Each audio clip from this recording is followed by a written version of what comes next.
And when we're feeling this overload, there's this sudden awareness of suppressed emotions. Like all of a sudden you want to cry, or you're feeling angry, or you're agitated and you don't know why, but it's like something that triggered you. And you have to go back and look and reflect at what just happened that might have triggered you along the ways. Sometimes the floodgates of the collective and ancestral trauma shows up, and oh my God, there's so much on that we don't always fully understand. But I know that when I do work on people, I've had where I could feel something and I didn't know what it was, but it was ancestral. And it's interesting because when you're working with different cultures, there's different ancestral traumas that actually are there. Now, they may not know what that trauma is, but there is a trauma within a culture. And it's learning to understand that, because if you're going to help somebody, you want to help them understand part of that culture. So what did I do? I started researching more about different cultures and what their heritage is and what they're bringing forward.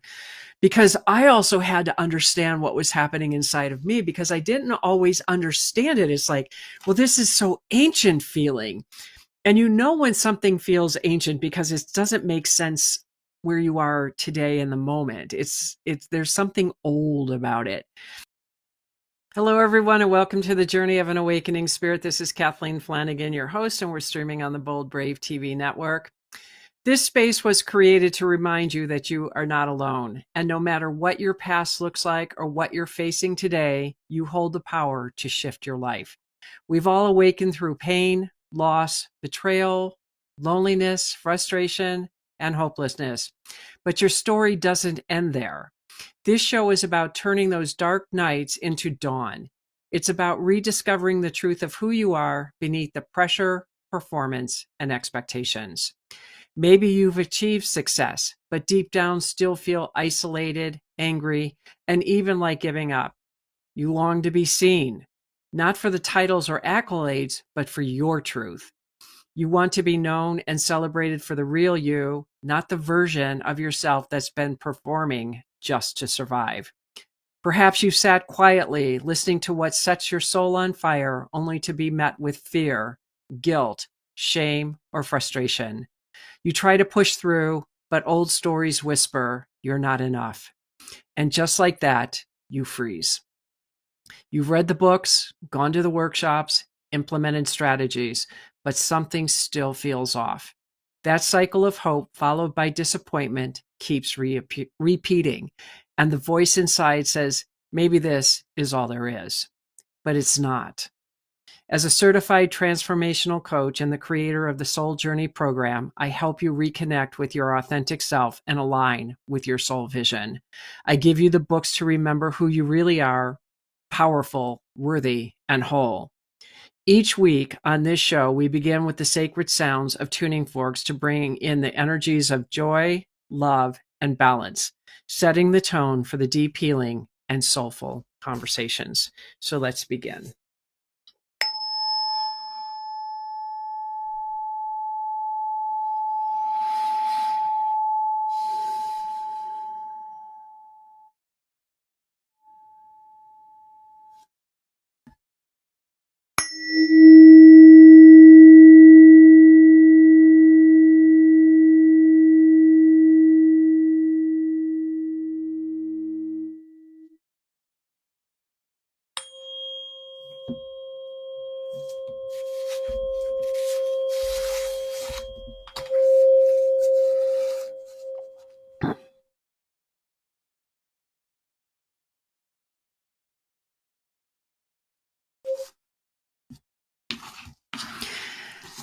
Today, I want to talk about for the ones who feel everything and why awakening hits you harder. And I can speak from this because this is how it has been for me. And looking back, I have always felt everything. Now, I have 7 planets in water, no fire, or no air and no earth. So I'm a fire and water person. So there's this intense passion and there's intense emotion. And I've always felt everything. And I just remember so many times not really thinking that I was the only one who can do this. And on a whole, I know that there's a lot that only I can do, and I've come to accept that. And I want to share some of the things, and it's what I say a lot, but I want to share what it means and more powerful, because when I put this together, I was pretty profound at what was coming out and what I was experiencing. And I'm going to talk about some things that are happening that are so raw that it actually is, today could be a day for a major transformation in my life. And I want to talk about that a little bit, because this is part of this whole process I've been going through. But if you feel deeply, every shift, every pain, every joy, your awakening journey is often more intense, more overwhelming, and yet ultimately more transformational. So what I mean by a deep feeler or an empath is that we feel everything. I can get into somebody's vibrational frequency and I can just immediately pick up on them. I could touch them and I can feel them. And that's what empaths do. Now, I don't think when this word came out years ago, I don't think we had a full 100% comprehension of that, because we're such feeling people. And there's a lot more that's involved with being an empath. And I think a lot of it has to do with the way we use our will, which is our hearts are on our sleeves. We feel everything, and we're not a logical person. We do have logic, but we lead with emotion. And I know in my life, anything that sounded right, felt right, I did. And I had to learn to bring my brain into it a little bit, because sometimes, going off the deep end, I went off the deep end. I always came up smelling like a rose. I never said no to myself, because I trusted my own ability. And when we're empaths and we feel that, because I remember years and years ago when I was in this drug rehab and people would get sick and they'd be hospitalized. I was never asked to go to the hospital, because the minute I got into a hospital, I just got depressed. And I got depressed because I was feeling everybody in the hospital. Now, I was like 17, 18 years old, so I had no clue that I was this type of person yet. I just knew that this is what I felt. And sorry about that. And since I couldn't understand what was happening then, and I got depressed, and then I realized, looking back, that I needed to work on that and become more of a positive person in the hospital instead of just being a sponge and taking it in. And that's part of what the traits are of being an empath, is that we are highly intuitive. I mean, I could always tell you what's going on in the world. I could feel it. I could tell a lot of times when something was off, and very seldom was I ever wrong on what I would pick up. I could I could feel what's going on the planet. Because I'm part of the collective, as you are, I could feel what's going on in that auric field of our planet.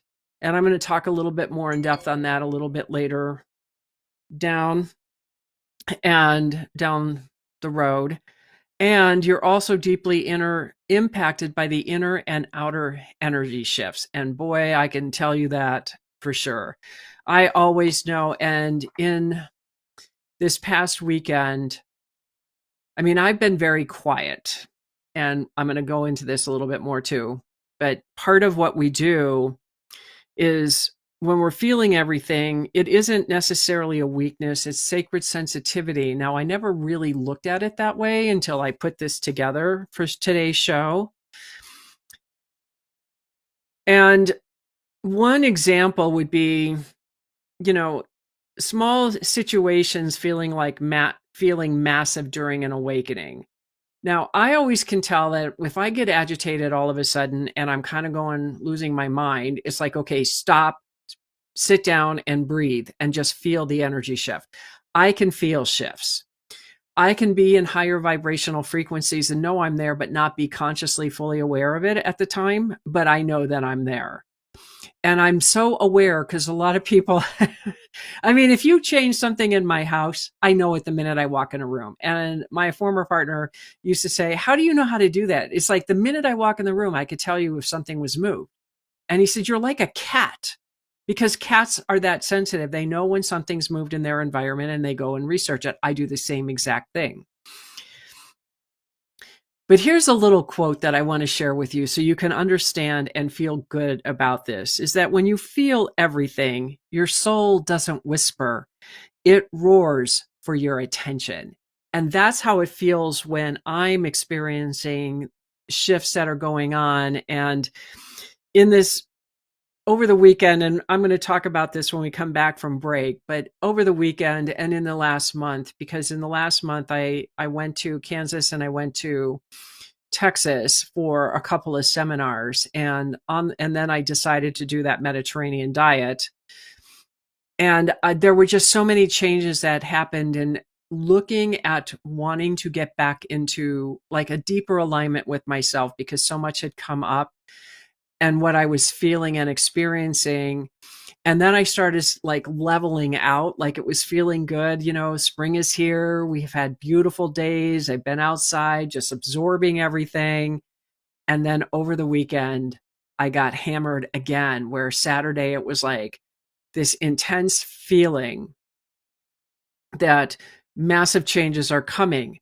And to me, the way I was interpreting it, not that I believed it, was that the world was going to blow up. That's how it felt to me.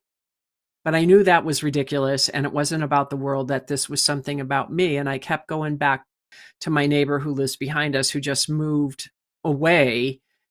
And it was like, it's like, why do I keep going back there? And his girlfriend's mother is in hospice, and they started morphine on Saturday for her. And he's moving to the East Coast, and she's in Michigan dealing with the death of her mother. And on Sunday is when word came in about these feelings, which I'm going to talk about in a little bit. But right now, we're going to go ahead and take a quick commercial break. Welcome back, everyone, to the Journey of an Awakening Spirit. This is Kathleen Flanagan, your host, and we're streaming on the Bold Brave TV network. One of the reasons why we feel as deeply as we do and as hard as it is for us is because we feel like we're on an energetic overload. Because we're being blasted with energy, we're being blasted with things that we don't fully understand, but we feel it. And until we can start isolating and understanding what our feelings are, because so many people don't even understand what a feeling is. They don't know when they don't necessarily know what it is that they're feeling. They just know they feel something. And when we're feeling this overload, there's this sudden awareness of suppressed emotions. Like all of a sudden you want to cry, or you're feeling angry, or you're agitated and you don't know why, but it's like something that triggered you. And you have to go back and look and reflect at what just happened that might have triggered you along the ways. Sometimes the floodgates of the collective and ancestral trauma shows up, and oh my God, there's so much on that we don't always fully understand. But I know that when I do work on people, I've had where I could feel something and I didn't know what it was, but it was ancestral. And it's interesting because when you're working with different cultures, there's different ancestral traumas that actually are there. Now, they may not know what that trauma is, but there is a trauma within a culture. And it's learning to understand that, because if you're going to help somebody, you want to help them understand part of that culture. So what did I do? I started researching more about different cultures and what their heritage is and what they're bringing forward, because I also had to understand what was happening inside of me, because I didn't always understand it. It's like, well, this is so ancient feeling. And you know when something feels ancient because it doesn't make sense where you are today in the moment. It's there's something old about it, and wanting to understand that. And then you also have that tendency where you're feeling the disconnection from old patterns even before fully understanding them.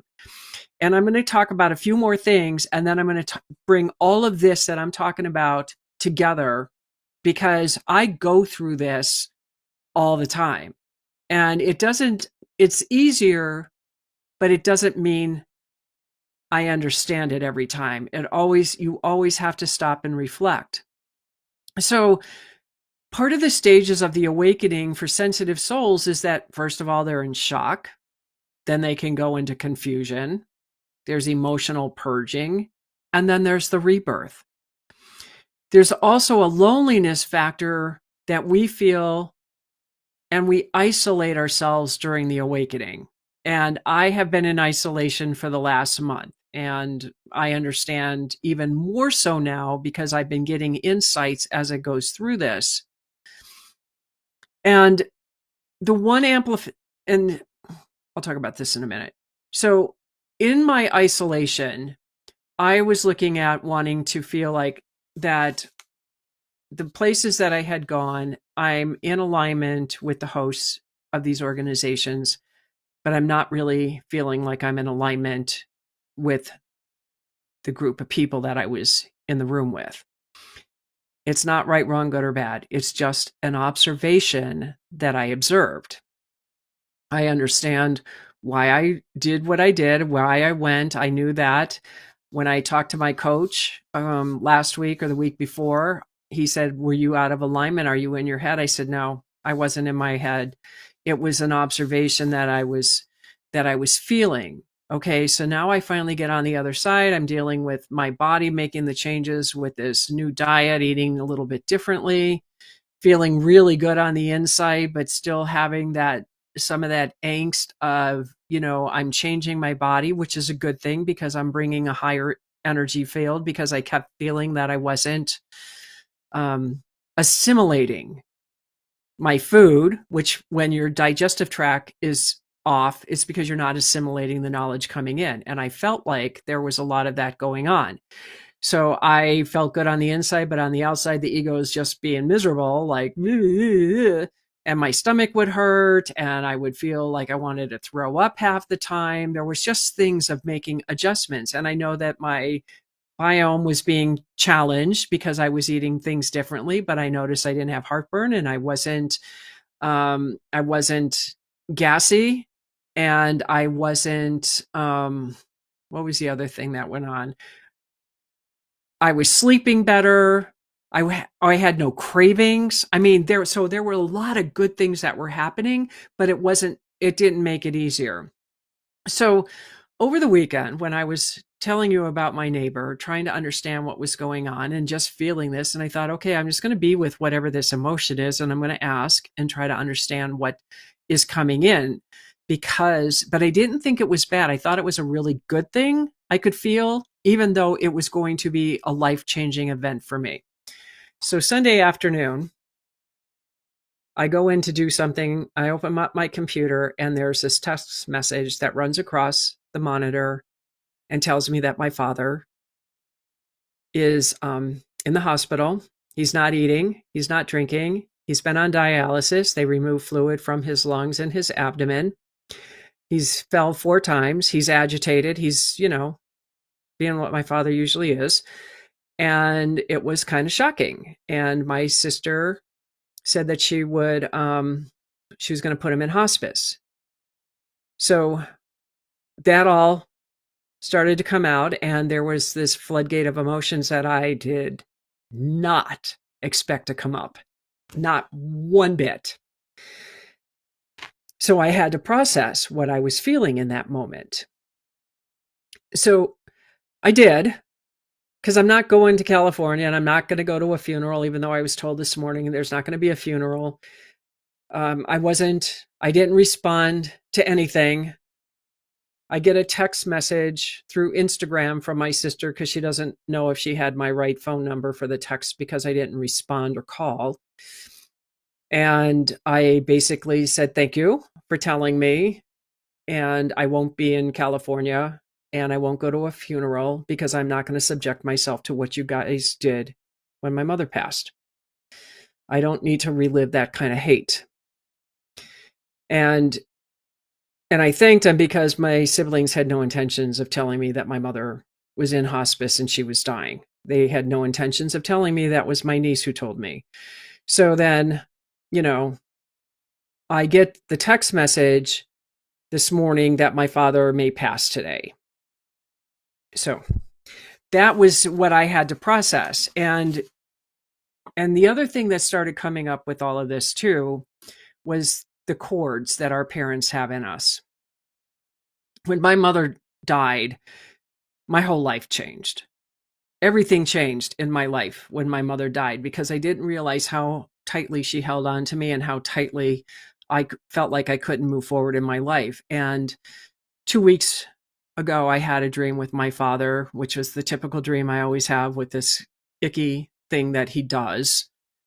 And I knew that he couldn't harm me, but it didn't matter. I still felt it. And every time that my father shows up in a dream, I always wonder if he was going to die. Now, this one never entered my mind this time around.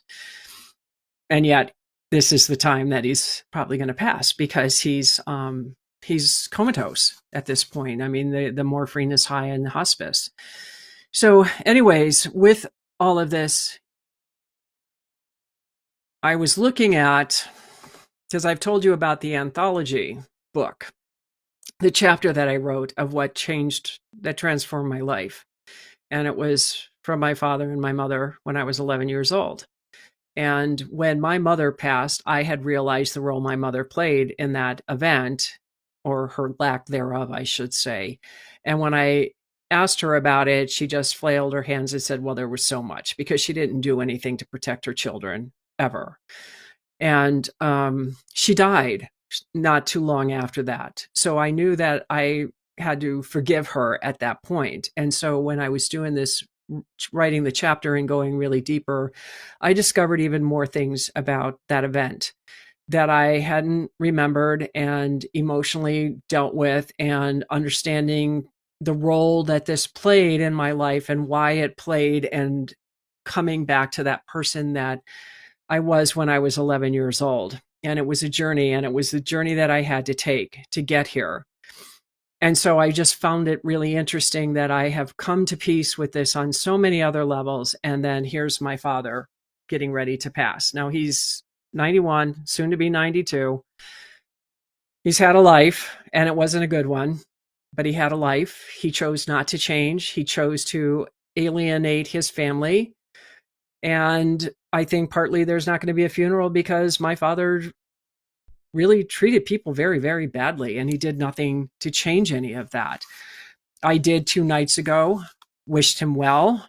I sent him love and hope for a safe transition, and that I hope he finds peace and finds his way back into his heart and into what life could be. And I let it go. And I'm okay with that. Now, that doesn't mean the emotions are completely dealt with, because this is a death. This is a family member. And the other thing that I noticed that came up with this was we have this really stupid illusion, in my opinion, that my parents will be dead and I'll be alone. Like, there's like the people that are supposed to love you. Now, that's not true, because I didn't really have that in my life, at least most of it, from my parents. And I'm not alone, and I know I'm not alone. But I also realize how much their cords are in me still, even though I released mine from them. And I know that this is going to be life altering and life changing when he passes, because I will be alone. I don't have family. I have a sister that I talk to 2 or 3 times a year, but that's it. So I really don't have any family. So what I created in my life is what I'm creating on my own, because I had to do that when my mother passed. And I'm okay with all of this, and I'm fine with this. I understand all of this. I understand the whole purpose behind it, and I'm so grateful that I created this life. But this also helped me to understand, with this chat today, is about this feeling and processing through a feeling that we have that we don't always fully understand. And all you can do is ask. And so when you awaken, the volume of your sensitivity turns all the way up before you learn how to tune the station. Now, I've learned how to tune the station, but that doesn't mean when that emotion is coming up, it is still right there in my face, in my heart, in my body. And I have to learn to dial it down, get the emotions put aside, and just sit and be with it and process it. Now, it doesn't feel good when you're doing that sometimes, but it's what you need to do. And it makes you feel better because in that process of just being in that icky place on Saturday and then Sunday finding why I was in that icky place, well, it made sense with that death, doom, gloom, almost feeling of, the world's going to blow up. Well, in a respect, the world is blowing up because both my parents will be dead. And, that's an experience I don't even know anything about yet, but it's all good. And I'm going to keep talking about how to navigate through this, but we're going to go ahead and take a quick commercial break. Welcome back, everyone, to the Journey of an Awakening Spirit. This is Kathleen Flanagan, your host, and we're streaming on the Bold Brave TV network. One of the things we need to develop strategies on how to navigate through this. And when I was feeling all of this over the weekend, thank God it was a beautiful day, and I went outside and I took in the sun and watched the cats play and watched Gracie almost catch a couple of birds. And I was like shocked. It was so cool to see that. And I just needed to just ground whatever this was and feeling that. And nature has a way of helping me to just kind of calm down, because on Saturday, I really didn't know what was happening. And I'm trying to talk to Sal about it. And I really couldn't say much because I didn't know what it was. It was just this emotion that I was feeling. But I also knew that I needed to protect myself, because you want to protect your energy and then do cleansing rituals. So I didn't feel like there was anything attached to me or anything. I just knew that I didn't want to go out in the world at that moment, because I felt very vulnerable and very open that anything could happen, because I was not fully comprehending the depth of what this emotion was. And you also, when you're doing this, you want to set emotional boundaries, even energetically. And when I was trying to talk to Sal, I mean, I'm going to tell you, my crap came up. I mean, there was times like, you don't want to listen to anything I have to say, but I didn't even know how to speak what I was saying. It was almost like I wanted him to just take it away from me. Like, take it away, put it in a box for right now so I can get back to normal. And when I'm ready, I'll take the box back and deal with it. Now, that's what we want to do, and that's what we would love to do, but that's not how life works, unfortunately. So I had to check myself and not push this on him like it's his fault, because there was nothing he could do. There was nothing I could do. I just wanted answers and clarity, and I couldn't get it at that moment. So what I ended up doing is I just started writing, because journaling or doing any kind of artistic expression helps you to process this flood of emotion. So I decided I was going to journal, because I couldn't find my way. It was like this emotion was so heavy and dense that I wrote it out, and it felt good just to process whatever it was. And it was just a vomit, basically, because no answers came, no clarity came. It was just the release. And it helped a lot to feel better, to just try to be with it. It was like my way of putting whatever this was in the box for a while. And then it was still there Sunday, but not as intensely as it was on Saturday. And it was when something said, go, and you got to go check this on your computer. And all of a sudden, this text message goes right across the monitor, right in front of me. And it has, my sister, a couple of phone numbers, my brother's name. And I'm just like, I open it. It's like, okay, who are all these people? So I figured a couple of the phone numbers were two of my siblings. I figured the other two were probably my father's brother and sister, who are still alive. And that's exactly what it was. But it was even more interesting as maybe when my sister sent me, the one I speak to, said, that Nicole had called and said Dad's in the hospital. And because my father cried wolf so many times in the past about he's dying now, she said the only thing that's different is that Nicole was worried about it. And I said, well, first of all, I didn't know that he does this game, because I don't know anything. I haven't seen my father in close to 30 years. I think was the last time I saw him. or talked to him. I was talking. I didn't see him. I think I haven't seen him close to 40 years. And the last time we had a conversation, so to speak, was like 30 years ago. And so when she said that, I didn't think anything of it again, it went right out of my head. I didn't think anything of it. I mean, I think spirit was in a way of trying to protect me on many levels about what was going on with my father. Like I was supposed to process the emotion, not have any ideas and inclinations to it.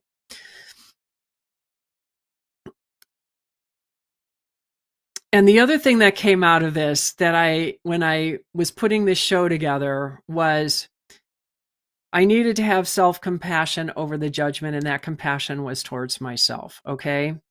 And this is what came out. That your depth is not a burden. It's the blueprint place of your new world. And I know that my world is getting ready to change because of all of this. And it's okay to cry, and it's okay to rage, and it's okay to grieve. It's part of the expansion. And when I was saying that, when I got the word about my father, there was this flood of emotions that came up that I have no idea where they came from. And I think it was a release. Like the day is finally here. I didn't expect to have any emotions when this day arrived because of the relationship that we've had. And yet I do. And I also know that I always wanted a father. I never had one. So I think more of what's happening is that I'm grieving, not the loss of my dad, but the fact that I really truly never had a father, and that opportunity in this lifetime is never going to be. And I'm okay with that. It's just an emotion that I have always wanted was a father, because I wonder what it would be like to have a father. Because I know so many women that had such amazing relationships with their dads, and I never had that. So there was that part of me that was missing. So I had to find that wholeness inside of me. That's why I realized that I am here to create a new world. It was never about my family. It was never to have all the things that I ever wanted. I have a big mission to accomplish, and that's what I intended to do. And I had to find the gift within the storm as well, because after this intensity of motion that comes up, our greatest powers is our intuition increases, it heightens, and it does. It really does, to where you just know. And 95% of the time, you're okay. It's when you have something like this that's life altering that is really hard to handle that emotional heightened ability. Deeper, you're also going to have deeper emotional intelligence. Well, yeah, definitely. So as I'm releasing and removing old thought forms, old experiences, the missing of things that I think that I wanted that I didn't have, and it's okay. I have a better understanding of that, because what this did was it allowed me to find me. It allowed me to find my value and my worth. It allowed me to know who I am and what do I think and how do I feel. And I don't care what you say. I don't care what you think of me. I don't care anymore. But for so long, all of that mattered, because I didn't have the love that I wanted from my family that I don't have. And I learned to become a bigger person because of it. And then I have a stronger connection to my purpose and my soul mission, and I do. And right now I am hell-bent on this, because our world is changing, people, in ways that we don't always want to talk about, but we see it and we feel it, but we don't necessarily know what to do, or we're feeling helpless. Well, I don't feel helpless. I feel like I am ready to skyrocket into a whole new trajectory of my life because of what's happening right now. Yes, I'm releasing the old. I'm surrendering. Something's dying, and it's all good. Because what the awakening does, it teaches us sensitive souls how to alchemize pain into wisdom. And that's exactly what I have done over my lifetime. I can't tell you how many times I wondered what my purpose was. Why am I here? Why am I in so much pain all the time? I did not have an answer to any of them. And so what I'm going to invite you to do is to reframe your sensitivity as a sacred superpower, because it is. The world needs people like you right here and right now. This world needs to be shown the way. And the groups that, even though I might not align with their people, but the hosts that I was talking about, I align with them. I align with the mission that they're on, whatever direction it is. And the other thing that I discovered in this quiet time that I was in is I felt like I don't know where I belong. And what I came to realize right before this weekend was I have to create that, because there's nothing out there. So that means I have to create the community that I'm looking for. That's why I'm talking about starting a community, because there are people like me that are looking for people like me, just like I'm looking for people like you. It's time for us to come together, that the sensitive empaths of the world start joining forces and helping hold each other up, because we're going to need that. Because if we feel everything, we need to have a support system that can help us guide and manage through some of the changes that are going on. And because I'm as strong as I am, I understand I do a lot of this work alone, and I'm okay with that. I would like to have people to talk to, but it's amazing how Spirit took a lot of people away from me this year so far. It's all okay. It's all good. I miss them. But what did it do? It made me go further inside of me, look further inside of me, find my own answers, get stronger, be more confident. And you have to change the way you think. Instead of going, oh, poor me, I'm a victim. No, you're not. You created this. So take that empowerment and use that wisely, because you weren't meant to fit in the old world. You came here to help build the new one. And that's what I came to the realization of in the last week was, I'm here. That's why I want to build a community, because there's what I'm looking for. It's not out there. So that means if you're looking for something and you can't find it, it's because it's your job to create it. And I heard that years ago, and now I understand exactly what that means. So I'm going to create that community and build this and start building the new world, the world that I want. I'm going to find my people, and I'm going to bring those people in, and we're going to build it together, because as a whole unit, we can make massive change. And with that, we're going to go ahead and take a quick commercial break. Welcome back, everyone, to the Journey of an Awakening Spirit. This is Kathleen Flanagan, your host, and we're streaming on the Bold Brave TV network. So basically, to recap, empaths feel things more deeply during an awakening process. And we're awakening because we need to awaken right now. So that's why we're feeling it, because part of what is happening on this planet is we need to bring our hearts back into life. We have to start bringing that. We have shut our hearts down for so long. And that is not how we're making connections with people. That's why we have the wars that we have. That's why we have the prejudices that we have. That is why there's a division in this world as far as who's right, who's wrong, all the political garbage, all the destruction of the planet, the fracking, all of that. It's all because we are not using our hearts. We are all in our heads about everything, and we think for some reason technology and AI is going to change the world. Well, AI is changing the world, because I've heard it again from two different sources that over 300 million people are going to lose their jobs to AI. That's a lot of people. And what are they going to do? Seriously, what are they going to do if they're living in their hearts, or if they're living in their heads? The whole point is that you got to get back into your feeling, because we are here, and we have always been here to create whatever it is we wanted to create. Somehow we got lost along the way, that we are supposed to be socialized, and we're supposed to work for the man, and we're supposed to pay our taxes, and then we're supposed to die. And that's not what life was ever designed to do. And I think the more that you start going into your own personal awakening process, and if you don't do it voluntarily, I promise you life will do it for you. And you will have no choice, because that's where we are. We have to make that choice right here, right now, today, of are you going to stay in your head and continue down the path that you're on? Or are you going to come into your head or into your heart, and even though it feels like crap, you're going to do it anyways, because what's on the other side is so much more magnificent than where you are today. Because, that's how you're going to survive and thrive through the changes that are coming, is through your heart, by making connections, by doing what makes your world sing, what makes your heart sing, what makes you light up.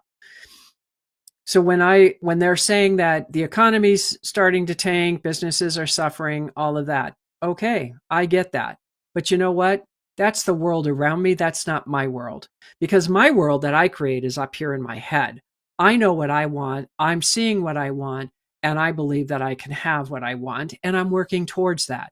I'm not going to have some president or some world leader tell me that the world's going to blow up tomorrow and buy into it, because I'm not. It may blow up tomorrow, but I don't have to buy into it. And that's the power that each and every single one of us have. Is our world is our world. It's not what the president decides, or a world leader decides, or your parents decide, or a teacher decides. You decide, and only you decide. So if you want to have a mundane, icky, crappy life, that's your choice. Enjoy it. And if you want something different, then that means you're going to have to go through the ick. You got to go through the limiting beliefs. You got to go through your crap. You got to start releasing all the things that have kept you small. Because I promise you, when you get on that other side, you will be blown away by the world that you have created. I am constantly amazed that every time I go up the next rung on a ladder, how much better I feel, how much more positive I feel, how much happier I feel. It's absolutely amazing. And remember, you are never, ever, ever alone on this path. If you think you're alone, you're not, because spirit is always with you. The love vibration is always with you. Look at the earth. If you can't see love in this planet, then you got problems, and you might need to get some mental health, because there is, just being in nature and hugging a tree, you're not a because there's a life force there, and you can feel that. And if this message resonates with you, trust that you're exactly where you are meant to be, and that you are deeply and profoundly needed right here, right now. You came onto the planet at the time you did because of what you were bringing forth to help this world transition into the new. So I'm going to invite all of you to share your experiences, either through social media, email me, or the group that when I get it started, I will definitely let you know. And also, I do have my 3-minute de-stress meditation on the KathleenMFlanagan.com site. I do have essential oil blends that can help you with the transition we're going through on awakeningspirit.com. So I have been creating products and meditations to help people for a very long time. And I know that this is the time that it's going to be needed the most. And the one thing that I definitely want to leave you all with is the depth of your pain is the measure of your soul's capacity for light. So I figure, as deep as I've gone in my life and as close to death as I have come several times, I have always come out stronger. And I remember it was when my mother was dying. It was in 2011, and Burlesque came out, and I watched that movie. And when Cher sang the song that you haven't seen the last of me yet, I remember that was my theme song to get back, because I was so down and so lost and hopeless feeling. And that song gave me the strength to go even deeper, to pull out that last little bit that I needed to pull out, to come back fighting. And I haven't been down since. I may have wobbles, and wobbles are okay, but to ever go to the depth of that pain and that lost, lonely feeling, that's not going to ever happen again, because I have faced the demons that I needed to face. And you're not alone. I mean, you can always reach out to me. I have a calendar link on my KathleenMFlanagan.com site. Reach out and let's have a conversation. If you're feeling lost or confused or you need a little help and guidance, you don't need to suffer, and I don't want to see that. And the call is free to you. So I encourage you to reach out and reach out to people that have your back, who understand you, and don't waste your time with people that want to keep you small. So if you enjoyed the show, then I would love it if you would like and subscribe to the show. Send the link to somebody who you think might need it. If you subscribe, you'll know when the next shows are coming out, what's going on in the community. You'll get on my email list, that type of thing. So that way you know what's happening with me, and we can share. And I'll definitely let you know when the new community starts. And with that, that concludes our show for today. I hope you enjoyed it. And I will see all of you next Tuesday at 4 p.m. Eastern Standard Time. And from my heart to yours, I hope you have a fabulous week.